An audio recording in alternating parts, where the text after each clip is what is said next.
Ouais, c'est ça. Eh, vous êtes quand même pas trop cassé le cul pour les numéros de ces Jeeps-là. On avait entendu, hein? C'est ce bruit qui vous a refait immatriculé. La route, 1, 2, 3. Non, ça c'est le... Ah, ça c'est vrai. T'as une chose sur mon objectif, c'est Pour la télé. Ça va? Toujours en retard, vous faites 15 pas? Et ça risque de monter au colon, hein? on s'arrête à la station. Oui, oui. On tourne.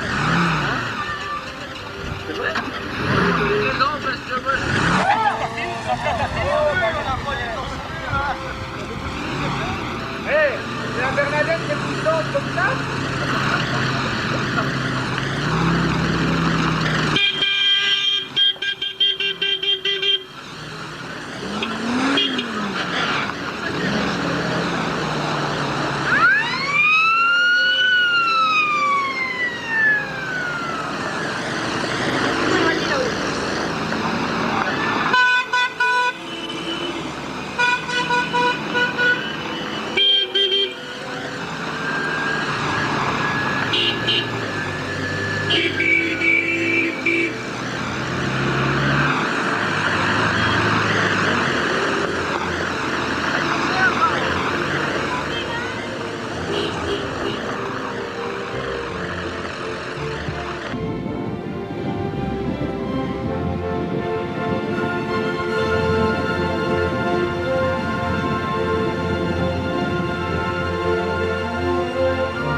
Avec tes pattes encore, avec le furet.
C'est pour rendre hommage à ces défenseurs oubliés que le Maginot Jeep Memorial a été organisé.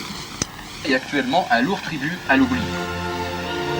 Un peuple qui oublie son histoire perd son identité, disait le président de la République.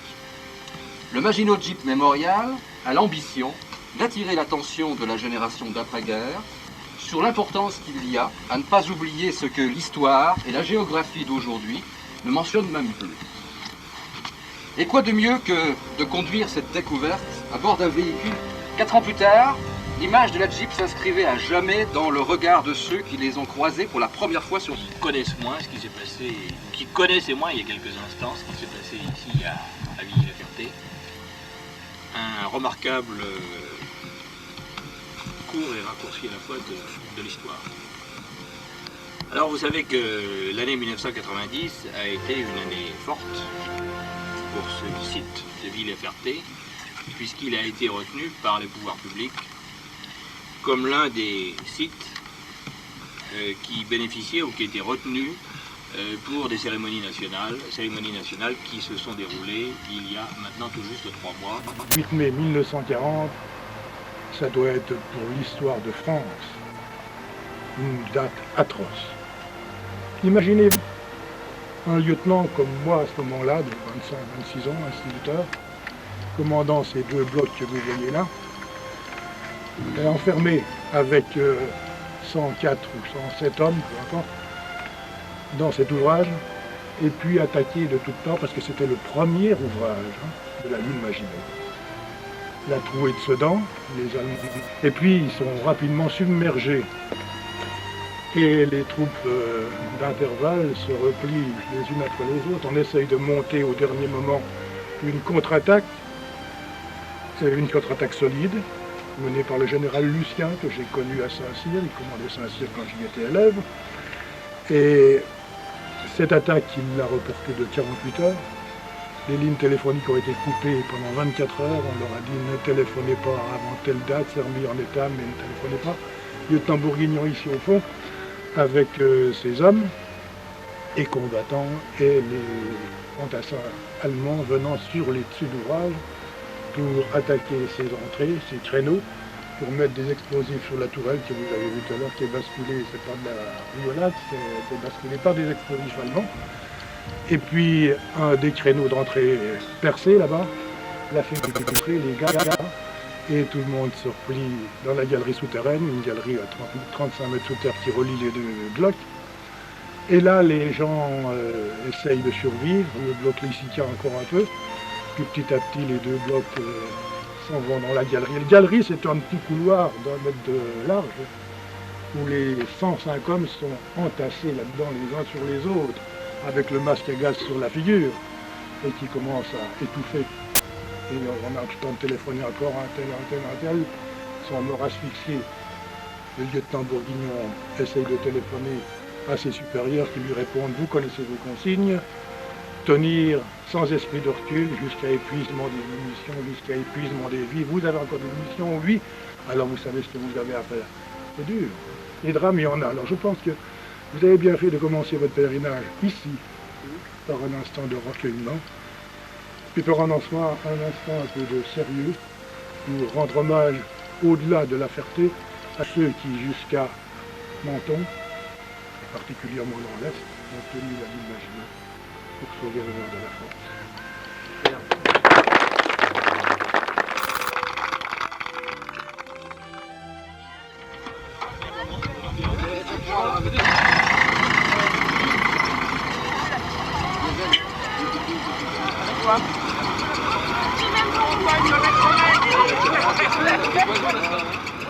Toujours en panne, jamais crevé. Ah oui.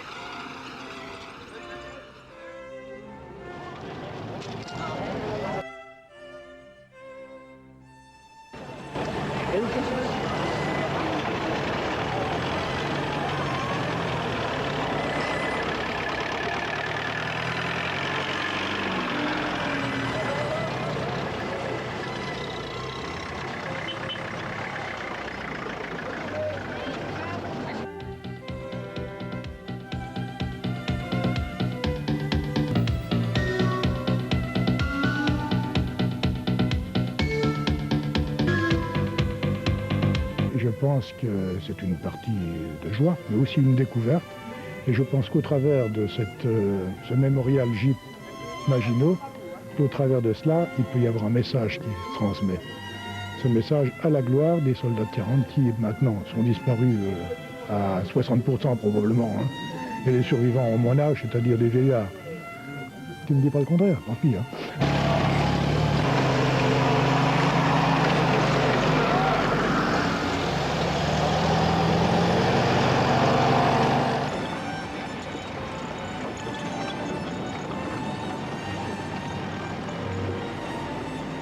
Pour l'instant, tout se passe très bien. Le problème, c'est que la Jeep, c'est un véhicule qui est quand même relativement ancien. Et on risque tout au long de l'itinéraire, puisqu'on a 2000 km environ à parcourir, dont une grande partie dans la montagne, on risque certainement de rencontrer des problèmes mécaniques.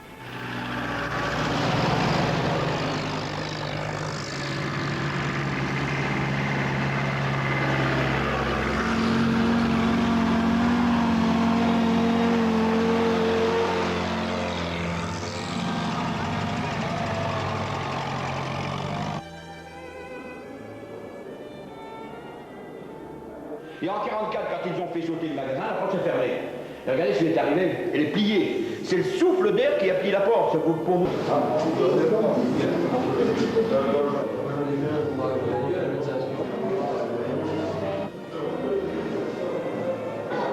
Vous dire l'importance du souffle dans une explosion. Hein, vous auriez été à ma place, vous décollez dans le fond, vous ramassez avec une cuillère.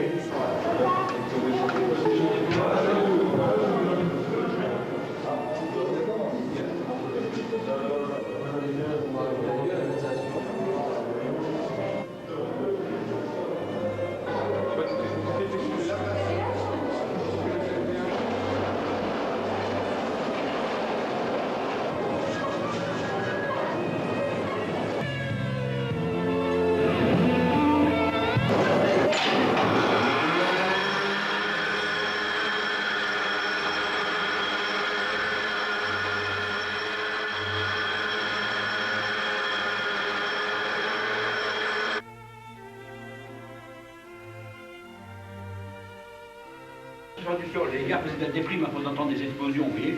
Alors là, imaginons, c'est 30, 35, 40 mètres, les galeries en petit. Hein. Alors les caisses de munitions prenaient le bon de charge, comme nous. Oui, non, il y a un peu qui tourne encore un peu, qui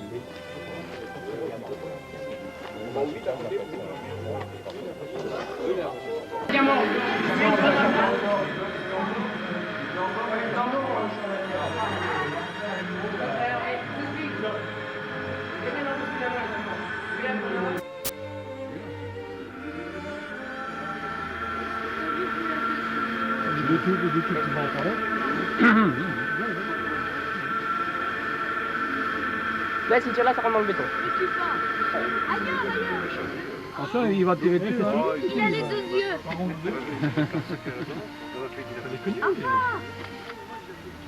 il a pas eu de canon. On n'est pas encore en hiver. On est en été. Les Allemands qui ont fait des essais après la guerre, des essais de pénétration, de charge creuse, etc. pour essayer de faire sauter des choses. Mais si tu veux t'écarter un peu, voilà ici, tous ces impacts-là, chaque impact, c'est un obus qui est arrivé là. Mais quand on réunit, quand tu réunis une équipe aussi sympathique soit-elle comme la vôtre, ça risque de poser des problèmes. Vivre ensemble, c'est pas évident. Alors je vous donne l'expérience que j'ai eue, s'il vous plaît monsieur. Je vous donne l'expérience que j'ai eue moi-même ici. 80 hommes qui venaient de Tourcoing, de Paris, de l'Est, de l'armée d'actifs, de l'armée de réserve, etc. Et puis on dit à Émile Chaunet, ben voilà, tu te débrouilles avec tout ça. Il faut se débrouiller avec. Mais il y a une seule chose importante dans tout ça, c'est l'esprit d'équipe. Vous n'avez pas un objectif très précis, vous ne voulez pas reconquérir l'Italie, je ne pense pas, mais vous avez un objectif précis, c'est de vous distraire ensemble pendant 15 jours. Et il faut le faire. Mais n'importe quel objectif qu'on ait, si on n'a pas l'esprit de convivialité au départ, ça ne peut pas marcher. Alors je vous recommande très instamment, non pas que j'ai des raisons de le recommander, parce que je pense que votre équipe est bien soudée, mais qu'il faut faire des efforts, les jeunes, les moins jeunes, les vieux, même des vieillards comme moi, si on veut s'accorder ensemble, il faut que chacun fasse ce qu'il a à faire. S'il y en a un Chaunet qui tombe dans un fossé diamant à 4 mètres de profondeur, il faut qu'il y en ait d'autres qui aillent en ramasser. Non, je rigole, je le présente, mais je pense que c'est une affaire extrêmement importante. Les jeunes et les moins jeunes, retenez bien ça, on est au service des autres. Et à cette condition-là, ben, ça marchera, ce sera super. Et j'attends que vous me donniez un compte rendu de votre équipé et que tout est bien marche. Il y aura des pépins, il y a des moteurs en panne, il y a ceci, il y a cela. Il y a des femmes qui sont insupportables. Il y a des gosses qui ont envie Il y a des gosses qui ont envie de pisser quand c'est pas le moment. Pas que les gosses, hein. Tout ça existe. Il faut vivre avec tout ça. Mais de toute Alors, façon, je vous souhaite un très bon équipé. Je vous remercie beaucoup de m'avoir supporté hier et aujourd'hui. J'en ai été très content. voilà, de toute façon, tout seul, on n'est rien. Oui, d'accord, oui. Et puis au retour, on viendra prendre l'apéritif chez vous. Oui. Voilà. Non, le message que je viens de transmettre, c'est de transmettre que la ligne Maginot, c'est pas tout des vendus. Non, mais justement, Mais exactement. et que ça, vous pouvez le répercuter avec les moyens que vous avez, vous, hein, de dire que les combattants de la ligne Maginot, c'est pas la débâcle, c'est pas la débandade, c'est pas la déroute. Hein, c'est des gens qui en voulaient et qui en ont voulu jusqu'au bout.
Bien, on y va.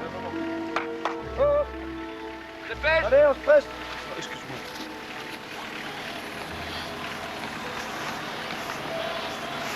Peu.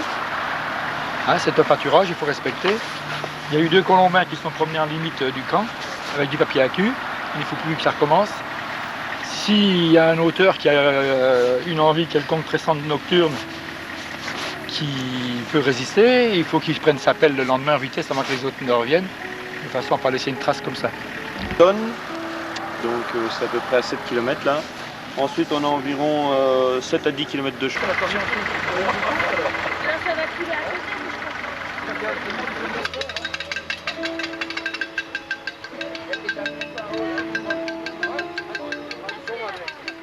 j'ai fait Le Pen.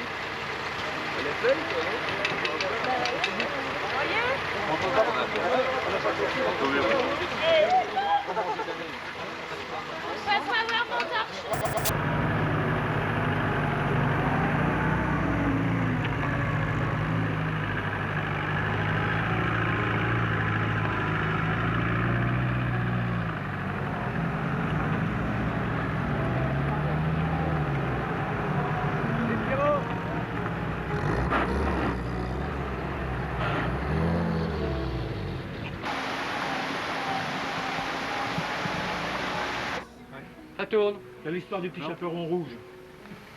Il est dit tire la chevillette et la porte chez Alors, tire. Et puis la porte. Et voilà. La chevillette. Quel âge t'es là? Combien de mains sont passées là-dessus? Oh là là, c'est dingue. Et fier. Et on sait pas ce qu'il y a d'autre.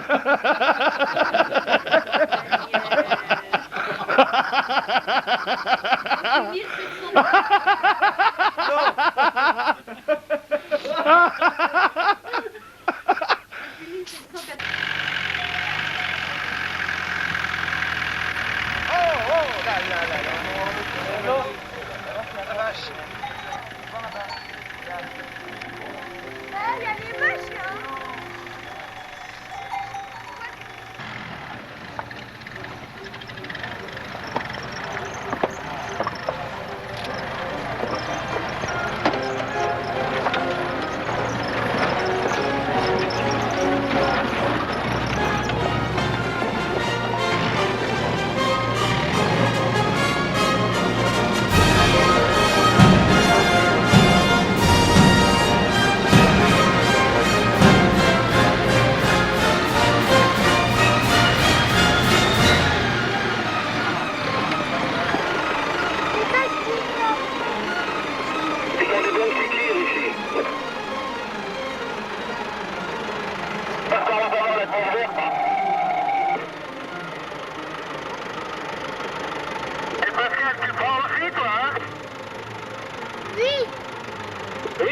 Oui, Francis.